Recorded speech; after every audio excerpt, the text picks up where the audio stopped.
tetaplah kerjakan keselamatanmu. Terdapat di dalam Filipi 2 ayat 12 sampai 18. Udah semua? Udah ketemu semua? Cepat waktunya mek sebentar soalnya. Filipi 2 ayat 12. Tapi yang pokok intinya adalah Filipi 2 ayat 12 sampai 18. Dan sekarang yang kita bahas dulu adalah Filipi 2 ayat 12. Kita bacakan ya. Sudah ketemu semua? Yang sudah ketemu katakan amin. Saya bacakan ya. Saudara-saudaraku yang kekasih, kamu senantiasa taat. Karena itu tetaplah kerjakan keselamatanmu dengan takut dan gentar. Bukan saja seperti waktu aku masih hadir, tetapi terlebih pula sekarang waktu aku tidak hadir. Ya. Di sini apa? Di sini adalah pesan di sini adalah untuk mengerjakan keselamatan, bukan hanya keselamatan. Jadi bisa intinya di gereja ya. Saat di gereja kita tuh baik-baik semua kayak malaikat. Kita mengerjakan keselamatan kita waktu di gereja, tetapi waktu di rumah majikan kita enak-enakan. Itu nggak boleh. Jadi apa? Waktu di gereja maupun di luar gereja kita harus apa? Benar-benar melakukan. Jadi melakukan jalannya Tuhan.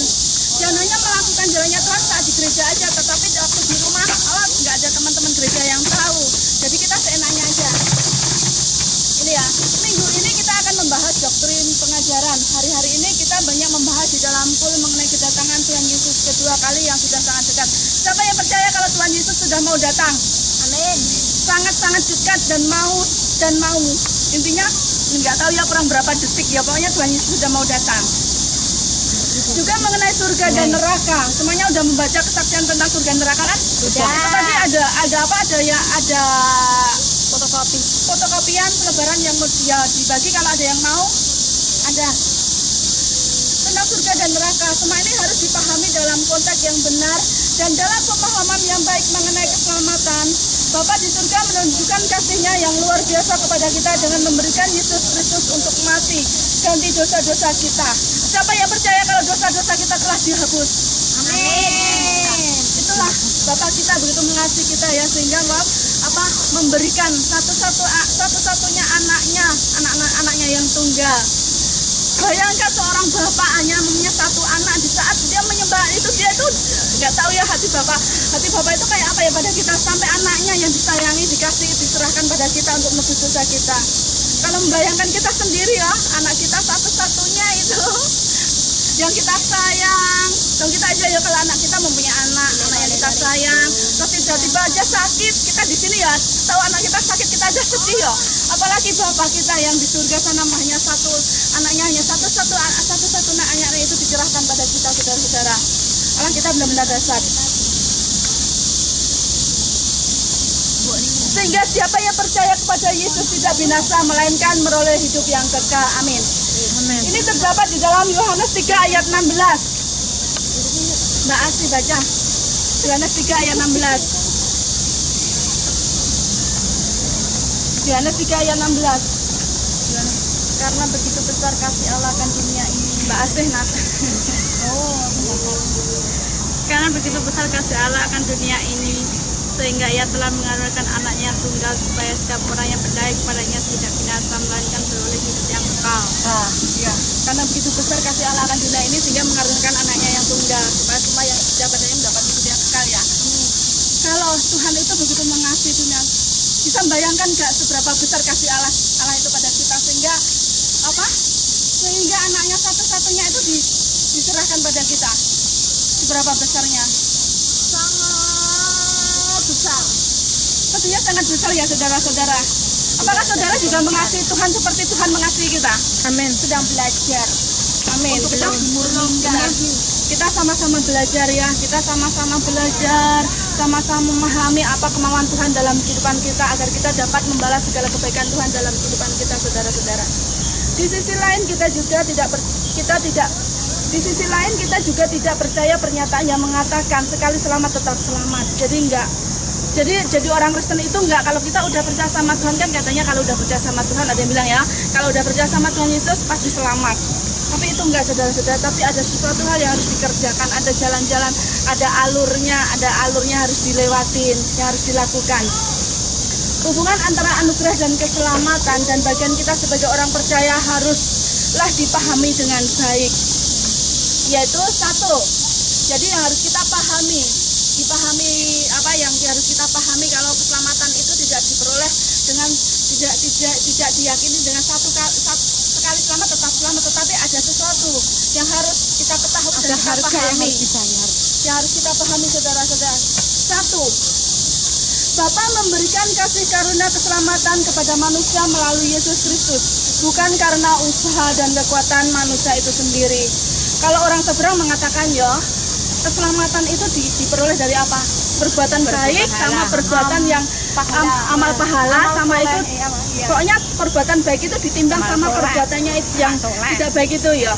Tetapi itu enggak di dalam ajaran Kristen. Amal ibadah. Tetapi keselamatan itu diperoleh dari apa? Dari Tuhan, dari kasih karunia Tuhan. Walaupun kita berbuat baik, kita hari-hari melakukan sesuatu hal yang baik, tetapi kalau kita tidak mempunyai iman dan keyakinan kepada Tuhan, kita tidak selamat, saudara-saudara. Firman Tuhan berkata bahwa sebab karena kasih karena kamu diselamatkan oleh iman. Jadi yang menyelamatkan kamu adalah iman kamu, bukan akal, adalah iman kamu, iman kepada Tuhan, bukan dengan perbuatan baik kamu, bukan dengan perbuatan baik kita. Karena apa? Perbuatan baik seseorang itu adalah diukur menurut ukuran manusia. Sedangkan iman keselamatan dari Tuhan itu yang menyelamatkan. Jadi bukan sebab apa? Kalau orang itu senang sama kita, ya tentu apa yang kita lakukan itu selalu baik. Sedangkan kalau ada seseorang yang tidak suka sama kita, walaupun kita berbuat baik, itu apa? Itu nggak baik menurut mereka. Jadi apa? Keselamatan itu diperoleh bukan dari apa? Bukan dari perbuatan baik kita, tapi dari kasih karunia dari Tuhan. Mari kita buka di dalam Efesus 2 ayat 8 sampai 9. Efesus 2 ayat 8 sampai 9.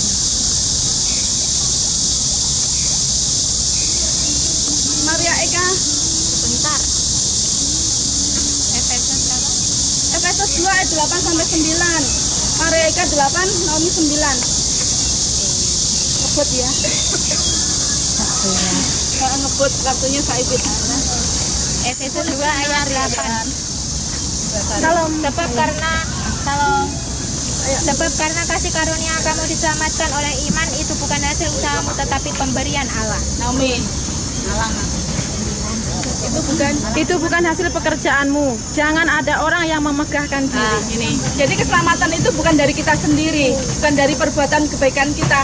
Jadi jangan menganggap kalau kita semua melakukan kebaikan itu kita akan masuk surga. Itu enggak. Jadi apa? Kita itu jangan bermegah atas kehidupan kita sendiri. Kita jangan sombong karena kita sudah mampu memberi apa? Kesombongan itu bisa ditunjukkan. Dia ada ya, contohnya aja ya, kalau kita menyumbang, oh aku udah menyumbang panti asuhan pasti aku akan selamat. Enggak.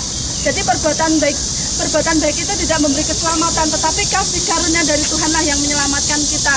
Jadi kita harus hari-hari itu harus belajar untuk merendahkan diri, untuk berserah kepada Tuhan, untuk meminta pengampunan kepada Tuhan, saudara-saudara. Sebenarnya pada gak usah nyumbang. Ya enggak, menyumbang itu boleh, tapi nyumbangnya itu dengan ikhlas. Harus diambil jangan ikut kok. Jangan ada motivasi lain, tapi jangan ada motivasi lain, tapi benar-benar kita tulus ikhlas karena untuk Tuhan. Karena apa? Keselamatan itu bukan dari amal kebaikan kita. Bukan seperti orang sebelah, kalau dia udah bisa memberikan sedekah, bisa menyembelih kambing, dia itu udah bisa naik haji. Dia nanti udah bisa naik haji. Tapi kalau ditanyakan apakah Mas masuk surga, jawabannya insya Allah. Tapi kalau kita sebagai anak-anak Tuhan, pasti jawaban kita yes, saya masuk surga. Pasti, karena Tuhan sudah memberikan kasih karunia kepada kita. Amin, saudara-saudara. Amin. Kasih karunia yang kedua. Sekarang yang kedua adalah kasih karunia Allah dan kuasa dari Roh Kudus memberi kita kuasa dan daya untuk mengerjakan keselamatan yang dianugerahkan kepada kita di dalam Yesus Kristus. Jadi apa? Kata mengerjakan keselamatan terdapat di dalam Filipi 2 ayat 12. Yang pertama itu tadi.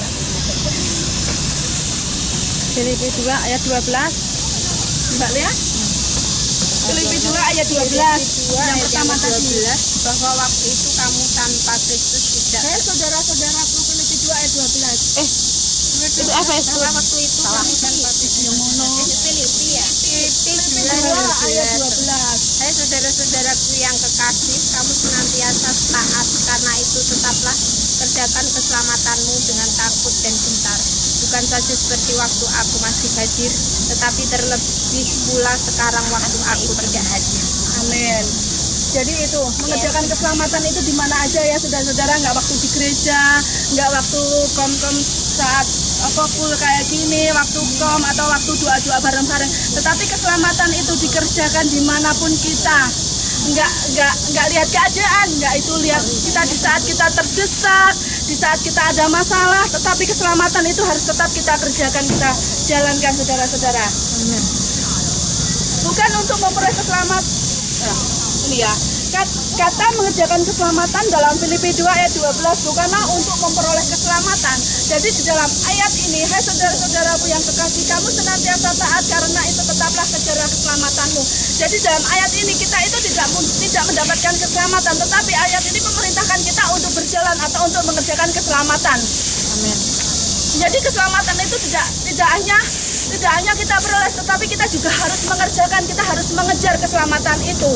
Karena keselamatan itu juga bisa menjauh saat kita berkumpul dengan anak-anak lesbi, kita ikut merokok, kita ikut apa yang enggak, itu kita menyimpang dari jalan keselamatan. Tetapi kalau kita tetap berpegang pada keselamatan, maka kita apa? Kita harus menjadi terang di tengah-tengah. Kita boleh berkumpul, kita boleh dekat, tapi apa? Kita harus jadi terang, kita harus jadi garam. Kita jangan ikut-ikut. Itu intinya. Susah dengan emang sulit ya kalau kita, soalnya apa? Pergaulan yang jorok, yang jelek itu tergantung itu apa? Yang jorok ya, yang jelek. Pergaulan yang jelek itu tergantung apa? Mempengaruhi atau membuang perbuatan kita yang baik itu. Pergaulan yang buruk akan merusak kebiasaan yang baik. Lah, itulah makanya kita apa? Di dalam kita bergaul, kita juga harus meminta hikmat di dalam Tuhan.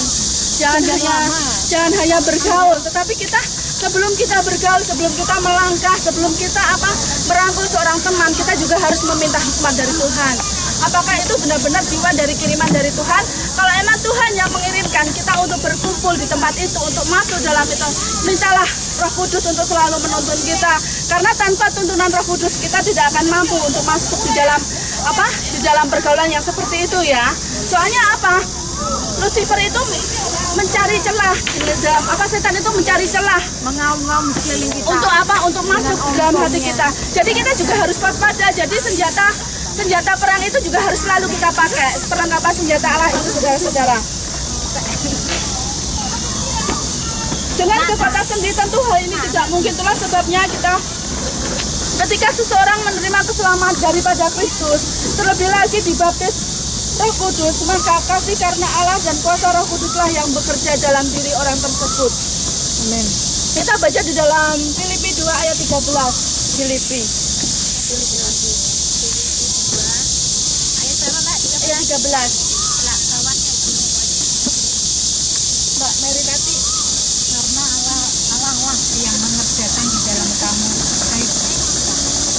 Karena Allah lah yang mengerjakan di dalam kamu baik kemauan maupun pekerjaan menurut kerelaannya. Amin. Karena Allah yang mengerjakan di dalam kamu baik kemauan maupun pekerjaan menurut kerelaannya. Jadi apa kalau Roh Allah sudah masuk dalam hidup kita, kalau kita udah dibaptis oleh Roh Kudus, apa setiap pekerjaan kita, setiap apa yang kita usahakan, Tuhan itu telah campur tangan di dalamnya. Oleh karena itu apa? Kalau kita benar-benar udah dibaptis oleh Roh Kudus, maka kita harus menyerahkan seluruh kehidupan, seluruh aktivitas kita kepada Tuhan. Terlebih di saat kita bangun tidur ya, kita harus mengucap syukur atas keselamatan yang diberikan Tuhan dalam hidup kita. Karena itu adalah kasih karunia yang Tuhan berikan dalam kehidupan kita, saudara-saudara.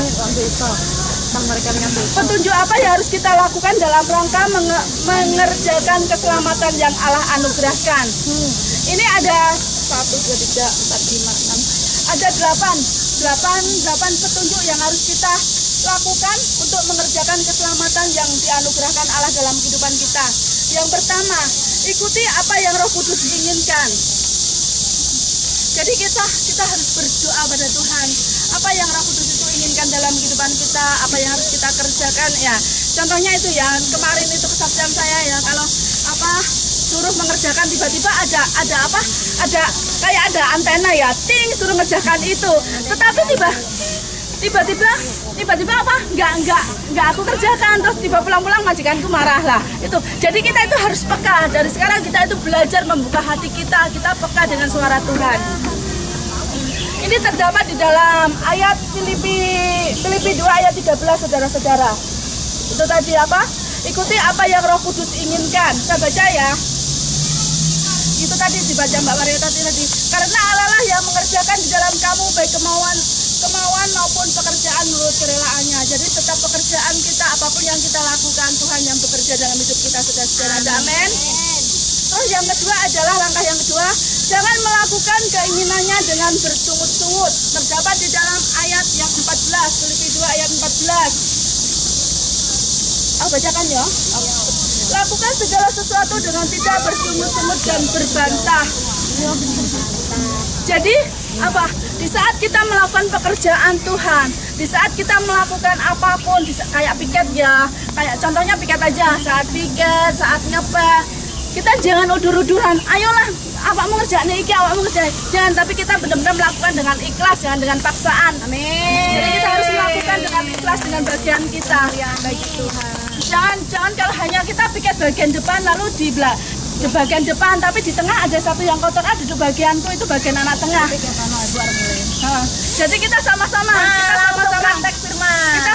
bekerja ya, bekerja melakukan apapun yang Tuhan perintahkan. Terus Filipi 2 ayat 15 yang ketiga, jangan melakukan keinginannya dengan saling berbantah-bantahan di sesama anak Tuhan. Nah ini, jangan melakukan kehendak Tuhan dengan saling berbantah-bantahan atau udur-uduran. Kayak kayak disuruh bawa tikar. Kamu bawa, aku mau ke bank, aku mau ke sini ya. Tapi kita benar-benar kalau emang kita ingin melakukan kegiatan pekerjaan Tuhan, kita harus rela melakukan. Kalau emang itu udah bagian kita, lakukan aja dengan ikhlas. Yang keempat, hidup sebagai terang Allah di tengah-tengah dunia hati yang bengkok dan sesat ini. Terdapat dalam Filipi 2 ayat 15. Itu tadi. Pokoknya itu tadi, itu nanti di rumah ya, dari Filipi 2 sampai 12 sampai 18 dibaca ya. Itu adalah langkah untuk mengerjakan keselamatan, saudara-saudara. Hidup sebagai terang Allah di tengah-tengah dunia yang hatinya bengkok dan sesat ini. Jadi kita harus menjadi terang bagi orang-orang yang ada, bagi orang-orang atau bagi keluarga kita yang belum menjadi terang. Seperti Naomi yang mau pulang, keluarganya kan belum mengenal Tuhan. Itulah saatnya Naomi untuk menjadi terang dan garam di tengah-tengah rumahnya. Amin. Karena satu orang diselamatkan, maka seisi rumah akan diselamatkan. Saya juga saudara-saudara, banyak saudara saya di Indonesia yang belum mengenal Tuhan, kayak kakaknya ibuku, semuanya belum mengenal Tuhan. Jadi inilah bagian saya. Jadi saya itu sedih saudara-saudara di saat mengingat siksaan antikris itu. Kalau kita sebagai orang Kristen tentunya kita tahu ya, kalau orang yang hidup di dalam masa-masa antikris itu, kalau mereka belum mengenal Tuhan, belum tahu itu tandanya 66. Sedangkan nanti di akhir zaman adalah setiap orang yang tidak mengenal Tuhan atau yang tidak terangkat, kalau tidak memiliki tanda ini dihajar atau disisa. Inilah yang saya sedihkan ya. Kalau mereka sampai menerima tanda 66, kalau mereka tidak sampai terangkat dan menerima tanda 66, mereka tidak menerima keselamatan, mereka akan masuk neraka. Inilah bagian saya. Bagian saya begitu berat, karena banyak saudara-saudara saya belum mengenal, bahkan tetangga-tetangga saya yang belum mengenal, bahkan kehidupan orang tua saya juga walaupun mengenal Tuhan, tapi perkataan-perkataan itu kadang-kadang juga keluar perkataan yang tidak enak. Kadang-kadang saya sering marahin, tapi saya itu nggak enak ya, karena saya itu sebagai anak. Kalau terkadang dia itu marahin anakku, kalau katanya itu nggak enak, pokoknya kayak mengutuk. Aku bilang gitu, "Mak, jangan bilang kayak gitulah, jangan bilang bodoh, jangan bilang malas, pokoknya katakan." Terus ya namanya orang yang belum nganut, dia nggak percaya dong. Anak malas ya mesti dipalak males, masa anak malas dikatakan rajin. Saya bilang Karena apa? Ucapan Samen itu bisa membawa dalam kehidupan dia. Kalau Samen mengatakan dia selalu malas, maka dia akan malas. Tapi katakan satu yang baik, aku bilang kayak gitu. Nah, itulah pekerjaan saya di rumah juga berat, saudara-saudara. Jadi kita sama-sama di sini itu belajar untuk menjadi terang, belajar untuk hidup di dalam Tuhan dan menjadi terang garam bagi saudara-saudara kita di Indonesia.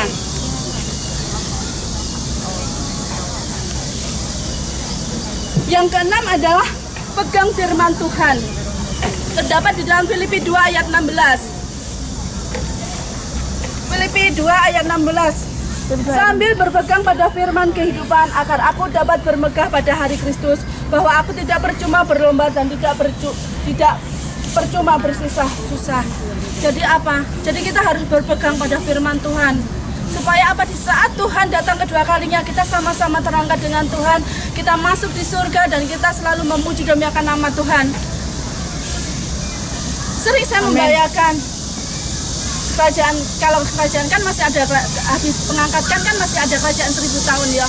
Kalau kerajaan 1000 tahun aja begitu damainya, nggak ada kematian, nggak ada tangis, nggak ada air mata, begitu indah kan, apalagi di surga. Siapa yang mau masuk ke surga? Amin. Iya, pertanyaannya. Siapa yang mau masuk ke surga? Tentunya kita semua pengen kan masuk ke surga. Oleh karena itu mari kita sama-sama mengejar keselamatan yang Tuhan berikan dalam kehidupan kita. Amin. Oh, itu tadi yang keenam. Yang sekarang yang selanjutnya adalah berlomba dan terus melayani Tuhan sampai Dia datang untuk menjemput kita. Ini terdapat di dalam Filipi 2 ayat 16. Jadi apa? Kita semua itu harus berlomba-lomba. Jadi kita itu enggak, kalau kita ingin dapatkan keselamatan, kita tidak nyantai-nyantai, duduk diam, ongkang-ongkang kaki. Kalau misalnya orang berlomba dalam perlombaan lari, kalau misalnya yang satunya lari, terus kita duduk-duduk atau kita melanggar, dapatkah kita menang? Enggak kan? Jadi kalau kita apa? Kalau kita ingin mendapatkan keselamatan, kita harus berlomba-lomba. Kita harus apa?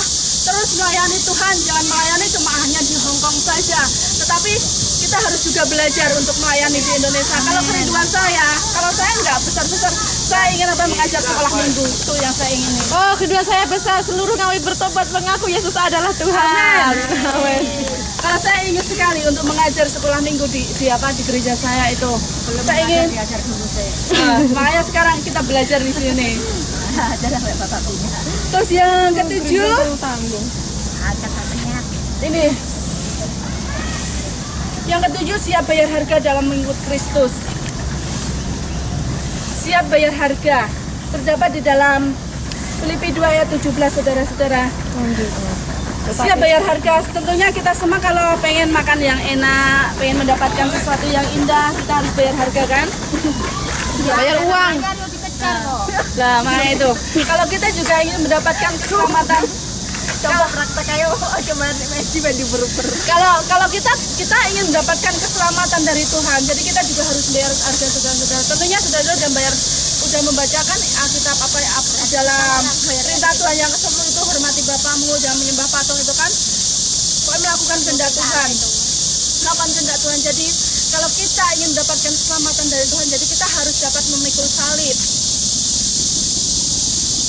Jadi kita harus meninggalkan kebiasaan-kebiasaan kita yang mendukakan hati Tuhan. Kita tahu kita semuanya di sini itu, kita semua itu sengsara, kita semua di sini itu susah, semua pekerjaan kita di sini itu berat. Pasti semuanya itu apa? Semuanya itu mesti banyak ada masalah di sini. Tentunya orang yang dari Indonesia ke sini itu tentunya ada masalah ya. Adanya membawa masalah karena dia apa? Kebanyakan lari dari masalah. Mereka ke Hong Kong dan di Hong Kong ya kayak gini. Tapi kita mempunyai Allah yang dahsyat, kita mempunyai Allah yang kuat. Allah mengetahui hati kita. Jadi apa? Kalau sesuatu itu terasa berat dalam hidup kita, kita datang aja kepada Tuhan, kita menangis, kita berseru kepada Tuhan, Tuhan akan memberi kelegaan dalam kehidupan kita. Jangan kita apa? Kita lari ngerokok, lari minum. Itu kalau itu pesan saya dulu itu. Saya dulu malas pada di gereja. Saya itu waktu saya pertama di sini itu 2 tahun saya nggak ke gereja. Terus yang ketiga tahun saya mulai mengenal anaknya Bu Deborah, Mbak Ana ya Bu, Mbak Ana ya. Apa sih Mbak Ana? Ana Maria Panggi. Mbak Erna. Erna ya. Saya nggak tahu, tiba-tiba saya kan punya teman suami saya. Dia berikan saya majikan Mbak Erna. Terus bawa saya ke gereja, tapi saya itu masih ugal-ugalan saudara-saudara. Karena apa? Saya itu merasa merasa kalau saya itu dari rumah itu saya itu pengen ya Mbak Rina kan, Mbak Rina, saya itu merasa saya itu dari Indonesia, saya itu udah dihinati suami saya sakit, saya itu di sini ingin memuaskan hati saya ingin membalas perlakuan suami saya. Itu, tapi yang saya dapat itu enggak malah kedamaian saudara-saudara. Tapi hidup saya hancur, saya jadi ngerokok, ngombe, kenal sama cowok-cowok. Benar. Tetapi nggak tahu, suatu malam itu saat saya mendengarkan MP3, saya itu mempunyai kerinduan yang datang pada Tuhan. Terus saya kembali ke gereja lagi, tapi ya itu mundur lagi. Itu kita semua di sini punya beban ya saudara-saudara, tapi tidak ada Allah yang dapat memberi kelegaan kita selain Yesus. Nah itulah Tuhan kita itu sepanjang dasar saudara-saudara.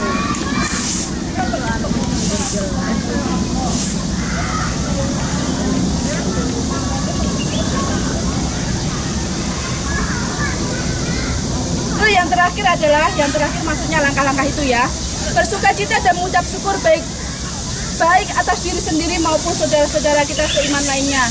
Jadi langkah yang terakhir adalah untuk mengejar keselamatan itu kita harus selalu mengucap syukur dalam keadaan apapun, walaupun kita di tempat majikan kita memang sulit ya, tapi andalkan Tuhan, pasti Tuhan akan memberi kekuatan dalam kehidupan kita pasti akan mampu untuk mengucap syukur.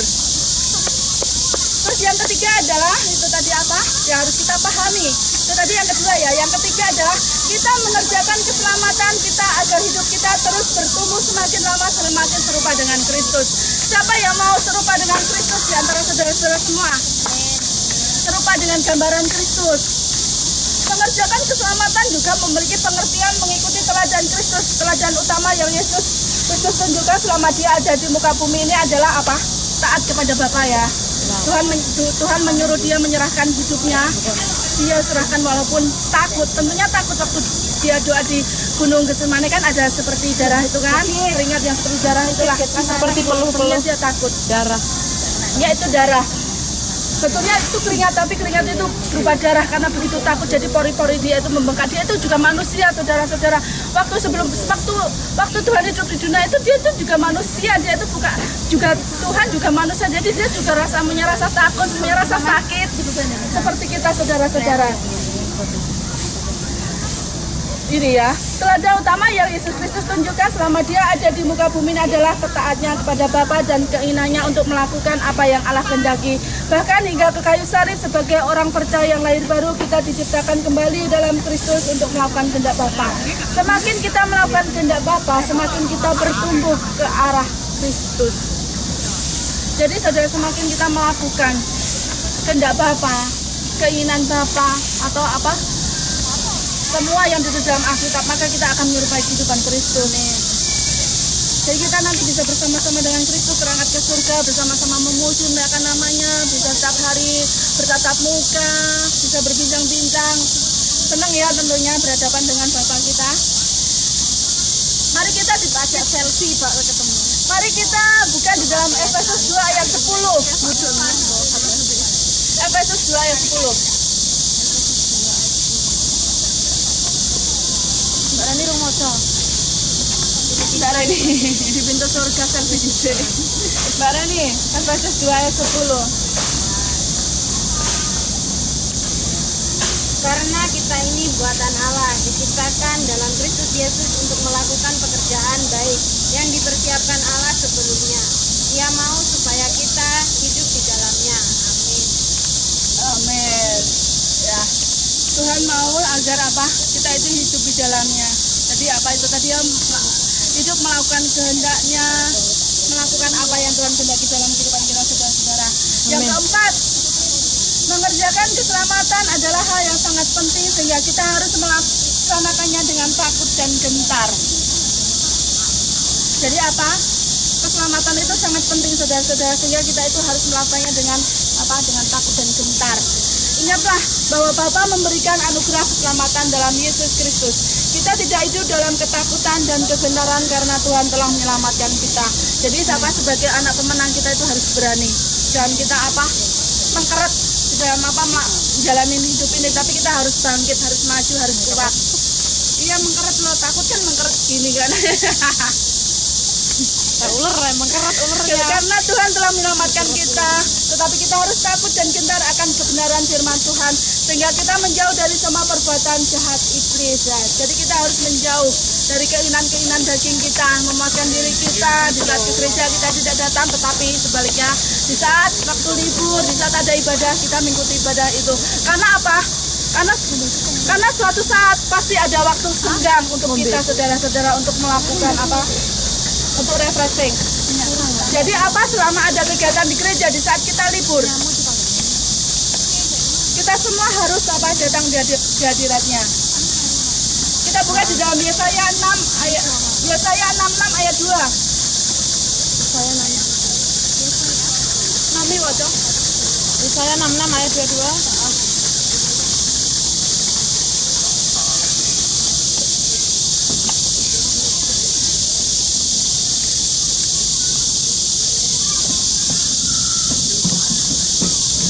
Yesaya 66 ayat 22, beginilah bunyi firman Tuhan.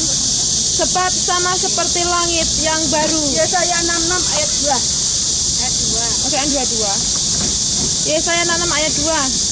Bukankah tanganku yang membuat semuanya ini, sehingga semuanya ini terjadi? Demikianlah firman Tuhan. Tetapi kepada orang inilah aku memandang, kepada orang yang tertindas dan patah semangatnya, dan yang gentar kepada firman-Ku. Amin. Di sini takut dan gentar artinya adalah kagum dan hormat akan Dia. Terus kagum dan hormat akan firman Tuhan. Bukan takut dan gentar ya, tak ketemu Tuhan kita malah delay, enggak. Tetapi dinamakan takut dan gentar dalam Tuhan adalah kagum dan hormat akan Dia. Terus baru merasakan akan firman-Nya. Baru merasakan sudah geblak, apalagi ketemu yang mencelat. Amat takut untuk melanggar firman-Nya, karena konsekuensi akibat dari pelanggaran tersebut adalah sangat mengerikan. Jadi kita itu harus benar-benar kagum dan hormat akan Tuhan. Kita harus menghargai kehadirat Tuhan. Kita harus benar-benar menghormati di saat hadirat Tuhan itu datang. Amin. Kita harus membuka hati kita membuka hati kita, membuka pikiran kita. Kagum dan hormat. Jadi kita harus kagum. Seorang yang kagum kan tentunya ya, orang kagum itu gimana? Kagum itu wah kan gitu kan. Saat Tuhan pastinya kita merasakan kalau hadirat Tuhan itu ada, itu pasti rasanya tuh wah enak kan, kayak melayang ya saudara-saudara. Ini sangat enak banget. Jadi Jadi kita harus menghargai, harus menghormati Tuhan, karena kalau tidak sanksinya adalah kita masuk ke neraka kalau kita nggak menghargai dan takut akan Tuhan. Mengerjakan keselamatan dengan takut dan gentar akan Tuhan membuat kita menjadi hidup dan dalam kekudusan, menjauhi kejahatan dan bersandar penuh kepada kekuasaannya. Jadi inilah mengerjakan keselamatan. Jadi kita harus berjalan dengan bersandar penuh kepada Tuhan dan melakukan kehendak-Nya dan mengandalkan kekuatan Tuhan dalam kehidupan kita. Ilustrasi ada suatu ilustrasi ya saudara. Ada suatu ilustrasi yang baik untuk menerangkan mengerjakan keselamatan. Itu adalah ibarat seorang yang hendak kepergian dari Hong Kong ke Indonesia ya. Dari Hong Kong ke Indonesia. Katakan saat kita melewati imigrasi, tentunya saat kita melewati imigrasi kan dan paspornya distempel ya oleh petugas itu. Petugas imigrasi orang Indonesia secara resmi formal itu sudah meninggalkan Indonesia. Kalau sudah di stop gitu ya sama aja matilah, kita meninggalkan dunia ya, itu intinya ya. Sama aja kalau kita kan dari Hong Kong ke Indonesia, kan intinya kita udah dimatikan di Hong Kong kan, kita menuju Indonesia. Begitu juga saat kita mati juga gitu, kita meninggalkan dunia, tetapi kita menuju tempat yang lain saudara-saudara. Ya inilah gambaran keselamatan oleh salib Kristus. Kita telah diselamatkan dari dunia lama kita, sekalipun kita masih ada di dalam dunia. Jadi walaupun kita udah mati, tetapi kita kan nggak tahu tujuan. Kita nggak tahu ya kita nanti ada di mana, dan tentunya masuk enggaknya kalau kita dari Hong Kong ke Indonesia kan paspor kita itu kan nanti kan bisa resmi enggaknya kan ada di Indonesia kan. Jadi selama masih di perjalanan itu kita itu masih ngambang. Nah, itulah ini. Walaupun secara normal sudah meninggalkan Indonesia ini, walaupun sudah formal kita sudah meninggalkan dunia, ia masih dalam bandara. Jadi apa? Selama kita belum masuk di surga, jadi apa? Kayak arwah kita ya, kita masih melayang-layang mungkin ya. Nah, aku juga belum pernah mati. Kalau orang yang berpergian ke luar negeri loh ya, kan selama dia udah itu masih ada di kendaraan, masih ada di kapal kan masih melayang-layang kan. Begitu juga ya saat kita mati, karena kita belum masuk dalam tujuan kita, tentunya kan nggak tahu arwah kita ada di mana. Nah ya, itu kita tempat penantian kita, jadi kita istirahat tapi kita nggak tahu mana tujuan kita nanti. Sampai salah kita tidak mencapai negara tujuan kita. Jadi saat kita mati di dunia kita tujuan kita kan mana surga ya. Tetapi kita kan masih dalam penantian. Mengerjakan keselamatan yaitu melakukan bagian kita dalam menghargai apa yang Tuhan Allah berikan. Amin. Saat ia terbang sebagai penumpang, ia harus melakukan apa yang diminta oleh para awak pesawat. Ia percaya awak pesawat dan para penumpang mampu membawanya ke tempat tujuan. Inilah adalah gambaran hidup dalam kekuatan daripada Allah. Setelah mendarat dalam penantian itu ya, setelah mendarat ia masih melewati pos imigrasi negara setempat sebelum dikatakan secara resmi masuk ke negara tersebut. Sekalipun sudah mendarat hanya setelah paspornya diperiksa ini.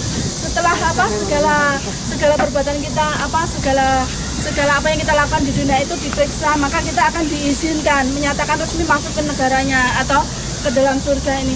Ini adalah gambaran bahwa apa yang kita kerjakan kelak akan diuji di seluruhnya. Jadi apa yang kita lakukan di dunia ini, di surga itu akan diuji. Perbuatanmu itu kayak apa yang kamu lakukan untuk aku, apa kamu itu suka mengusip, apa suka mencuri, apa suka Murni apa Natali? Hanya setelah ia diizinkan masuk oleh petugas imigrasi lah, ini dilihat dalam buku catatan kehidupan itu ya. Hanya setelah ia diizinkan masuk oleh petugas imigrasi, barulah ia bisa mengambil bagasi atau koper atau bisa menikmati apa yang dijanjikan Tuhan di surga nanti. Jadi apa? Keselamatan itu. Jadi kehidupan kita itu seperti orang naik pesawat lah. Kan ada berbagai segmen-segmen yang harus kita lalui ya. Begitu pula saat kita nanti masuk dalam surga juga banyak satu yang harus kita lakukan untuk mendapatkan keselamatan itu masuk ke dalam surga. Jadi inilah jadi intinya adalah kita itu harus mengerjakan atau mengejar keselamatan itu. Jangan setelah kita diberi keselamatan kita hanya ongkang-ongkang kaki, tetapi terus kejarlah berlomba-lombalah untuk mendapatkan keselamatan yang Tuhan berikan dalam kehidupan kita. Amin. Nah, ini terus hidup dalam anugerah Bapa dalam Kristus, bergerak maju dan bertumbuh, dan malah turun dan giat-giat ke gereja pada waktu pertama kali, tetapi teruslah kita terus bangkit, terus maju. Kerjakan senantiasa keselamatanmu dengan takut dan gentar akan Tuhan. Jadi lakukan apapun itu dengan takut dan gentar akan Tuhan. Jangan karena Ibu Deborah dan karena Mbak Natalia, tetapi lakukan itu semua hanya untuk kemuliaan Tuhan. Ada amin saudara-saudara? Amin. Amin. Ya Bu, kurang 10 menit Bu. Sampai kurang 10 menit. Udah. Mari kita. Setengah hari libur Rema. Ayo kita angkat pulang dari Kak Iso. Sudah di jalan sudah dan Pak. Boleh pulang sekarang. Karena foto-foto nggak